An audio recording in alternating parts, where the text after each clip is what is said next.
Buenos días, mi nombre es María José Partida y hoy les tengo una pregunta. ¿Crees que tu familia entra en el modelo clásico de la familia nuclear? Esa familia donde hay dos padres heterosexuales casados con hijos de biológica procedencia. Piénsalo. Hoy vengo a hablarles de diversidad familiar. La OMS define a la familia como una organización de personas que viven bajo un mismo techo y tienen distintos roles. Entonces, ¿qué es una familia? En México, por ejemplo, las familias normalmente no solo son el papá, los hijos, también son los abuelos, los tíos, los bisabuelos, etcétera, etcétera. Es toda una familia que normalmente vive bajo un mismo techo. Entonces, si esa es la norma en México, nosotros no entraríamos en la familia nuclear.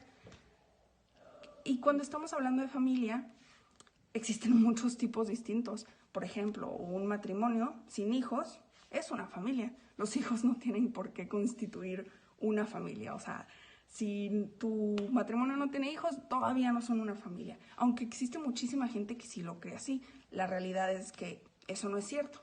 Existen parejas homosexuales que tienen hijos. Eso también es una familia. O padres solteros con solamente un hijo por cualquiera que sea la razón. Eso también es una familia. Entonces, ¿por qué es importante hablar de esto?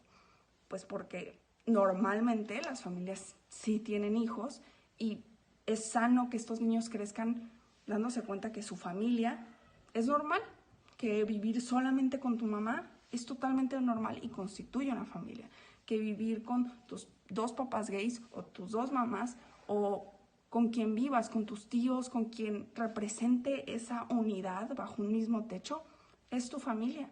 Por eso tenemos que hablar un poquito más de eso. En México, en nuestro país, todavía tenemos bastante marcado la familia nuclear, el dos papás heterosexuales con los hijos y pareciera que si no tienes hijos no vas a lograr nada en la vida, al menos en las reuniones familiares de eso hablamos. Entonces tenemos que empezar a mentalizarnos un poquito más, que las familias vienen en todo tipo de tamaños. Y para concluir, tenemos que empezar a hablar un poquito más de esto.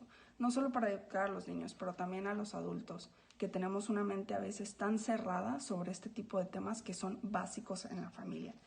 Entonces, las familias vienen en distintos tipos de tamaños, no hay un modelo único.